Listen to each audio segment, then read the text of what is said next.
Before we get into today's video, please quickly check to see if you're subscribed. It's totally free and allows you to never miss one of our stories. It was good to be back on the big mouth bass.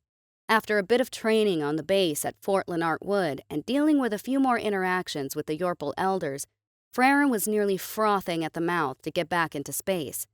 At this point, she was not only trying to outrun her sister, who had gotten rather clingy knowing that Freren had to soon leave, but also her damned teacher. The Zum-Ra, Miss Rimmicky, appeared to have taken a deep interest in Freren, and Freren knew just what kind of Zum-Ra she was. Those in the know knew about the Du-Ra, the political enforcers of the Zum-Ra, and when Rhaenyra had told Freren about the brain zaps, she knew she wanted to be nowhere near that alien space dragon. It was bad enough she was one of the female ones. Male Du-Ra were level-headed, for monsters, but the females were akin to keeping great white sharks as a pet. At the same time, Freren had quickly learned that humans did keep sharks as pets, so maybe it was meant to be.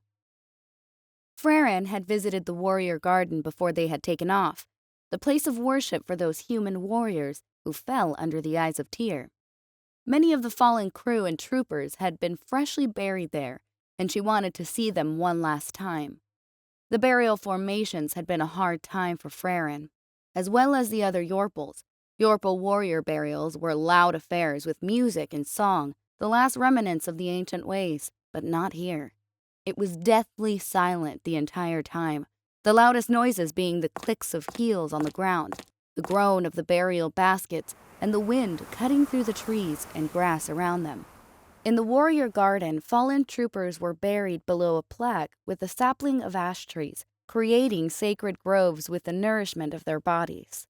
They were not cleaned, groomed, and set to rest naked like Yorpal bodies, but buried in their service uniforms, their weapon at order arms beside them. The silence had killed Freren. She wanted to sing or howl for the human spirits she knew must have been around them, but this was not the way here. It was not the way of the warrior's green. When all of the baskets were covered with soil and the saplings of ash neatly lined in their rows, the dozens of musicians with horns played. Sorrowful, longing notes carried themselves through the air, speaking out for those who could not break the morning silence in the formations. It was so odd that no one said a thing, that no one spoke, and simply let the horns do the speaking for them, as the large flag above the garden flapped and snapped in the wind. It was the last conversation between the living and the dead, the last goodbye to those of the Brotherhood. At no point had Freren felt closer to the humans around her, as she and the other Yorpals stood at attention, but she did cast her eyes around out of curiosity. Many humans looked grim, others cried quietly with unmoving faces, and it was such a clash to her. She had seen these men and women fight with ferocity, known to only animals that battled for survival, to claw, snarl, and bite at death to keep it at bay. She had seen them carouse and sing with the best of them, turning every Friday into a party up on the ship. But here, they were as quiet as the graves before them, and it broke Freren's heart every time she caught a glimpse at the face of another human. The one thing she learned most of all is that a quiet human gives pause for worry. But none of that bothered her now. She was safe and away into space in her warrior's green, and surrounded by those of the Brotherhood she now knew she was a part of. The flight away had been an easy affair, the repairs on the large battleship having gone smoothly. They had the latest editions of the drop pods, assault ships, fighters, and bombers, and renovations had been carried out to quickly update rooms and sundries. There were now even civilians working on board to fill out the small shops that were in the new lounge areas, and military cooks even wielded civilians when needed. Why Fleet Command had decided on these changes was a mystery to nearly everyone, but they did not go unwanted. The Big Mouth Bass now had 15 total bars in all styles, including a tavern styled after fantasy role-playing games. Freren liked that one, actually. The Big Mouth Bass was a busier place now as well, as they could fit an entire brigade of regs on board. Regs were regular infantry who did not fall from the sky in dropships or pods. Instead, they were ferried down by vehicle landing craft once heavy and light infantry had rent the sky to clear a path. Regs had all manner of weapons including mortars, artillery, and a plethora of vehicles, both wheeled and tracked. The escalation of Mandarin raids made the desire for vehicles pertinent, as they too were now showing their hands with their repulsor craft. Farron found herself in the odd tavern bar one Wednesday, speaking to a few of the Regs with her heavy-drop infantry companions. "Weapons exposition? Here?" Farron asked in surprise, nursing a glass mug of spiced mead. "How are they going to pull that off? We can't shoot the damn things into space or something. That technology doesn't exist." A nearby human with ruddy red hair and a strong jaw sighed, swirling his own mug. "I had always hoped we'd figure out those magnetic hanger shields, like in the old movies." "Yeah, no," the other man said with a chuckle, his head as bald as a newborn's. "We'll just be using the larger range we have now. According to the stats, our lovely little space Hulk gains several metric tons of add-ons, including some wicked armor that's going to play hell with the Mandarins." Himmel nodded, currently on his fifth ale. "The pilots have to be quite wary of the planetary distance now. If we get too close, gravity will suck us down and we'll fall, like a boulder. We're so heavy that other ships are docking on us. I even think I woke up and saw 3 destroyers latched onto us like parasites." "Just how much bigger did we get?" Zetran asked, still petting his ferret, Carl the Boneless. Zetran had gotten special permission to buy and bring the ferret on board, and the two were nearly inseparable. Himmel pulled out his slate, tapping on it until he found the file he wanted. "Let's see. Some Turum 1 master engineer took advantage of our damage and put us into the Caden clause, whatever that is, and it started remaking the ship. We now have 2 hulls, the old one and the new one, and we are just over twice the size we were before." "Damn," Farron said, swirling her mead. "Big ol' Bass is gonna be a force to be reckoned with." "I agree," Himmel mused, scrolling along the file. "We can take on an entire Mandarin raiding fleet if we wanted, as well as having enough troops on board to sucker punch an entire army. The troop count on this ship alone dwarfs some planets." "How many ships of this size are there?" Zetran asked, twiddling his claws in Carl's fur. 2, Himmel replied. 2 total in the entire fleet. It's us and... Himmel squinted hard at his data slate, then turned his fed-up eyes to the humans around him. "Shippy McMurderface." "Nice," the bald human said, then high-fived another reg to his right. "That's the name I voted for." "So the 2 largest battleships in the fleet are the Big Mouth Bass and Shippy McMurderface?" Farron asked with a hard eyebrow raise, then turned her gaze to the humans with a tilt of her head. "Why are you like this? Why can't you just be normal?" One of the other regs let out a screech, causing the other humans to chuckle or panic, having to keep themselves from spitting beer across their tables. "So we have the prestige of serving on one of the 2 largest ships in the fleet. Means we're going to be having some fun," Farron said eagerly, already missing the sound of the drop pods kicking on their reduction boosters. "Is that also why there are so many shops now? Because other ships can latch onto us?" Himmel was still scrolling through his data slate. "Oh yeah, but we're going to be getting resupplied all the time. The regs transports barely fit in the new hangars, so they needed a way to let destroyers attach to us. Along the surface are these big squares, and they attach to the outer hull. That one stays free of the artificial gravity, so it's real floaty hours out here." "The ship has split gravity? Why?" Farron asked, genuinely curious. Himmel shrugged. "Easier to move stuff around, I guess. You don't need a vehicle elevator when you can hook them to a trolley belt and shuffle them back and forth." "Curious," Farron mused, downing the last of her mead. She couldn't shake the feeling her furry ass would be dragged into this whole weapon exhibition thing, and she would find herself proven right a few weeks later. The sight of multiple Cinderal Confederation memberships docking to the big mouth bass was startling to say the least, but her eyes narrowed when she saw the Yorpal XDJ-LI assault cruiser nestled into its docking square. It was odd seeing the craft, once thought to be the tip of the spear for Yorpal ship combat, looking like a bird perched on a tree trunk. She already imagined the Yorpal ship commander angrily fuming on his flight deck, knowing that even the human destroyers punched above his belt. When she got the call on her slate, she rolled her eyes and started heading down to the armory to get her heavy assault armor on. They wanted each trooper type to be in their armor and battle gear in order to style on the other members of the Confederation. Freyrin had already told herself she was going to leave her helmet off. The other Yorpal were likely going to call her a kawaii, and she wanted them to read her lips when she told them to eat shit. Freyrin was the only Yorpal to arrive with the other heavy assault drop infantry, the rest being humans. But they all held out their fists to her and greeted her with respect.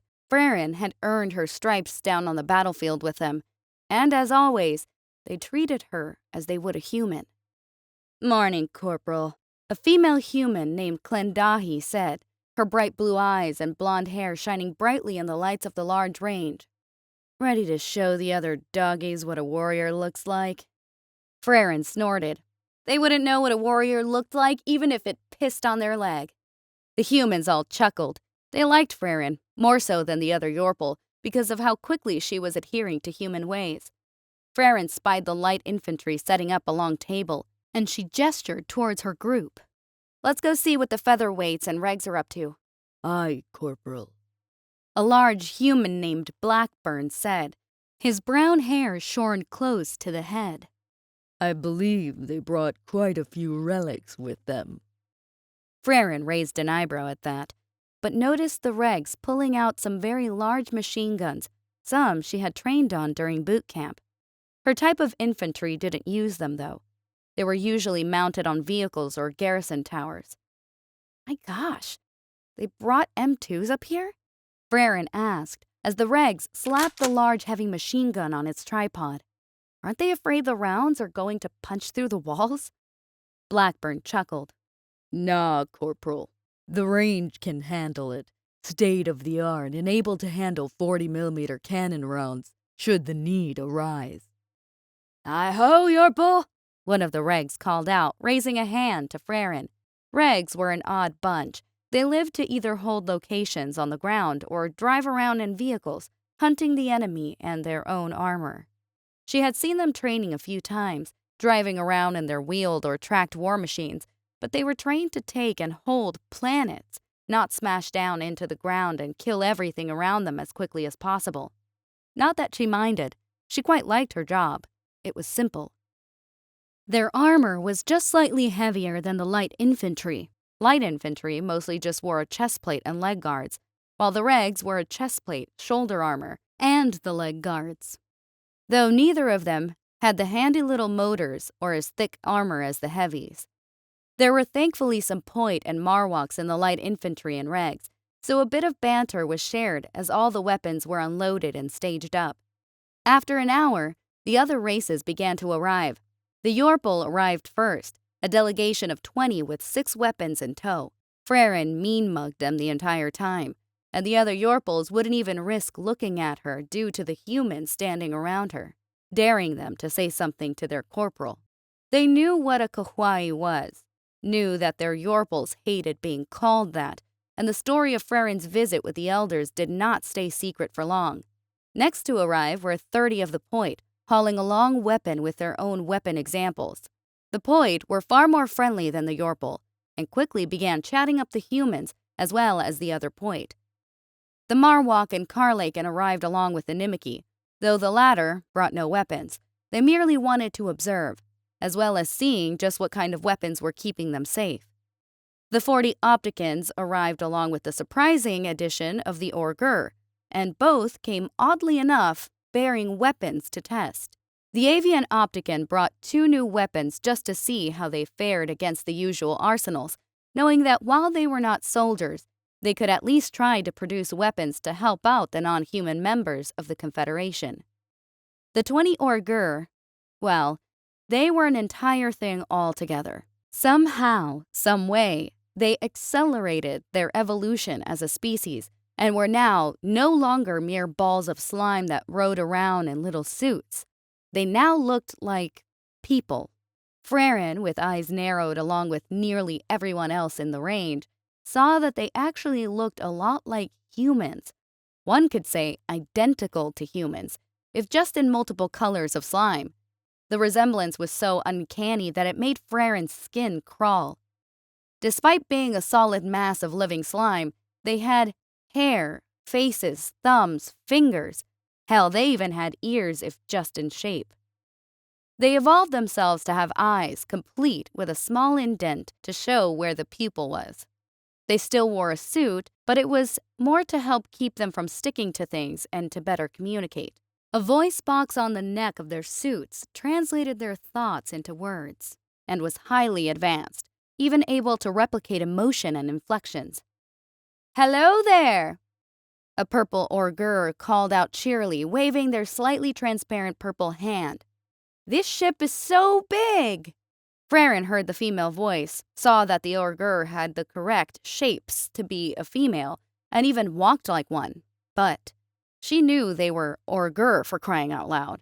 They didn't have shapes, let alone genders. "Hello there," Frerin said, holding out her hand out of reflex. The Orgur took it, and the feeling against her palm pads made Frerin's spine crawl with disgust, even as the purple Orgur happily shook it with enthusiasm. Hello. It's so good to be here. We didn't want to miss out on this little meeting, not after Earth was considering letting us Orgur be mechanics on their ships." The purple Orgur cried out, and Frerin could see that her lips moved as the box spoke. "They're gonna be on our ships?" A human quietly whispered behind Frerin, and all of them shrugged. "I guess they can get into tight places." Clenhandi murmured, watching the Orgur walk past them so they could be greeted by the human officers. Blackburn scratched at his chin, watching a yellow Orgur female stride past with a happy smile on her face. "Anyone else think their race name sounds like Booger? It's not just me, right? Booger has a pair of slime bags on her." A rather short male human muttered, and even Frerin inhaled a short snort before clapping her hand to her nose, turning and glaring at the human while everyone else let out strained sounds of mirth. After the officers had done their spiel about working together and joint progress to victory, nearly half an hour had passed, and all of the human-aligned troopers were about to shove their thumbs into their eyeballs. Officers, especially human officers, could be extremely long-winded at higher ranks. Finally, they were done speaking, and all of them slowly roused their brains to working order again, as the Opticans were the first to go.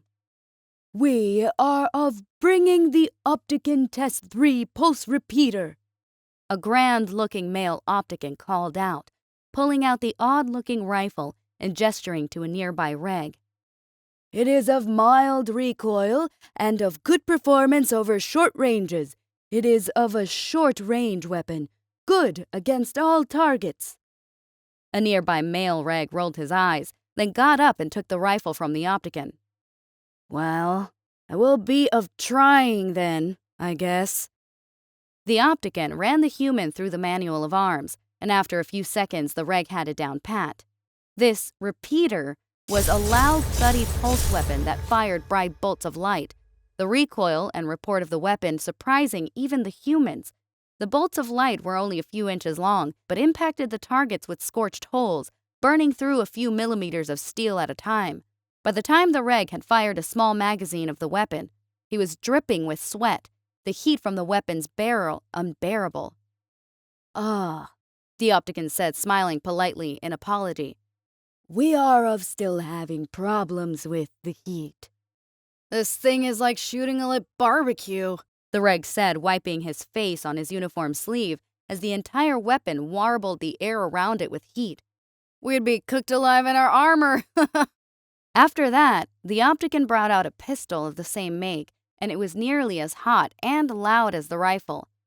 What really caught Freren's and the rest of the heavy assault troopers' attention was their assault shield. The Opticans had a fascination with human warriors of old and had made a powered Diplon shield. This example in particular was layered with ballistic weave, woven webbings of steel, a slot for a melee weapon on the inside of the shield, a hidden dagger blade as a backup weapon, and something they called an antrillic device. The device caused the surface of the shield to vibrate with microscopic waves and could shatter rounds that impacted it purely with its vibrations. It could absorb roughly 100 rounds before the antrillic device gave out, which was more than enough for Freren. All of the heavy assault troopers got together and pestered the Opticans with notes, especially about a rest for their rifles so they could shoot on the move. The Orgur presented no weapons, instead chatting up the humans and other races while simply being polite guests upon the ship. Freren was trying very hard to not like the purple Orgur from before, but she was just so sweet, nice, polite, and inquisitive. What are they even up to? Little stupid ooze people. Freren thought to herself, trying to pay attention to the point. The point, naturally, were trying to advance the technology on their plasma throwers, but their weapons were abysmally inadequate, without large supplies of both power and the gas they used. Even though these weapons could blow holes through the steel targets, it took several minutes for the weapon to be ready to fire again. The faster reloading weapons were indeed quicker to reload, but had a laughable range. Of course, the point then explained that this was why they were looking and encouraging the Opticans and humans to try and work with their research for larger vehicle-borne weapons.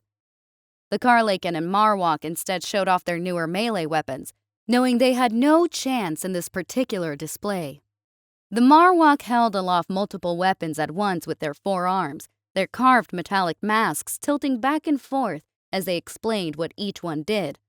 Pulse daggers, blur blades, sun spears with their glowing heads, all attempting to try and pique the interest of the human officers. The Karlakens did the same with their close-range fighting weapons, such as the Karlaken butcher claws and power talons. There was much discussion about these weapons and test of them on various surfaces. The power talons and pulse daggers were of keen interest to the light and heavy infantry, and sometimes their hammers or bayonets were the wrong tool for the job when it came to non-armored entities. The last to take the stage were the Yorpal, who were attempting to act as if they had the best weapons of the lot. The Yorpal brought out their latest Gauss tech, solid shot throwers powered by high-powered coils and magnets. These were impressive, as well as very quiet, but the humans still sucked their teeth at them. The rifles, pistols, and large crew-served weapons were impressive, but they still required power. While advanced, they were power-hungry creatures that needed a strong energy source to power the Gauss tech, and no amount of penetration or lack of noise would change that. Even Freren had to nod in appreciation at the advances, as the rifles she had used back home were far worse than these newer ones. The discussion on the Yorpal weapons went at length, and was the most amount of talking so far. It was civil until Blackburn mentioned that the rifles were cute. What did you say? A blue Yorpal asked, his voice haughty. Cute? What about our weapons are cute, Mr. Blackburn? Specialist Blackburn, Freren corrected, locking her eyes on the Yorpal and daring him to say something. He didn't, instead gritting his teeth and looking at the human. Specialist Blackburn? What do you find cute about them? Blackburn shrugged. They are good-looking weapons, sleek and the like, but they require a truckload of power to use. Even if we can punch through the side of an APC with that rifle there, how many times can we do so? How long do the power packs last? Are they resilient to weather? Are they crash-proof? Are they shock-proof? Are they immune to BCSMP strikes?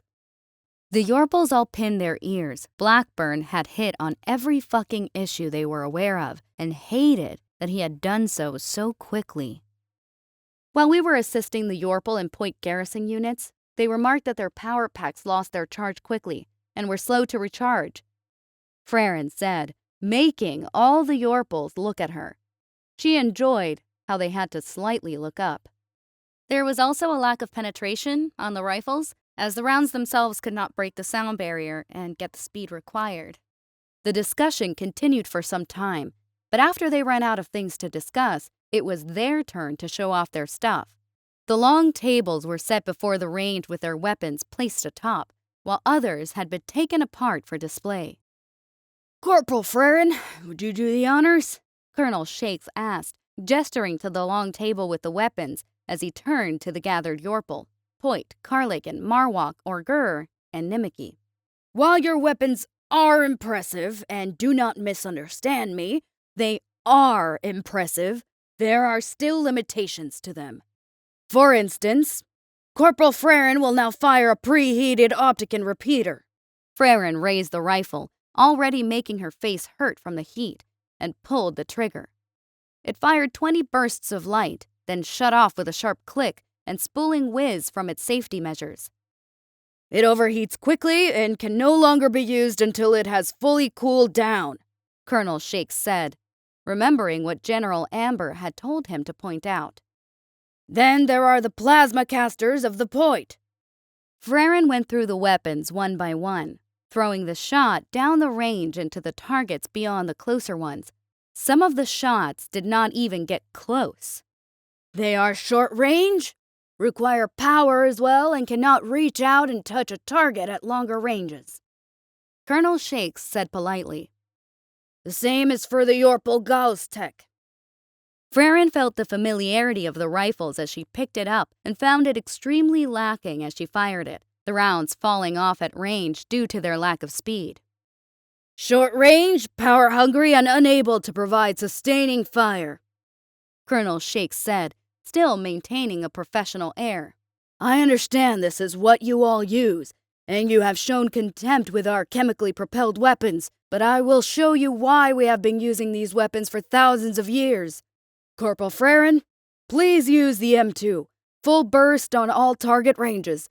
Everyone else, please wear the muffs that are being handed out.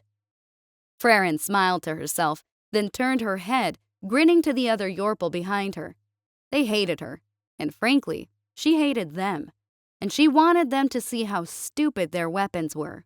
She looked down at the top receiver of the M2 and gave it a soft pat. These heavy machine guns were older than dirt, but they were still being made brand new in factories.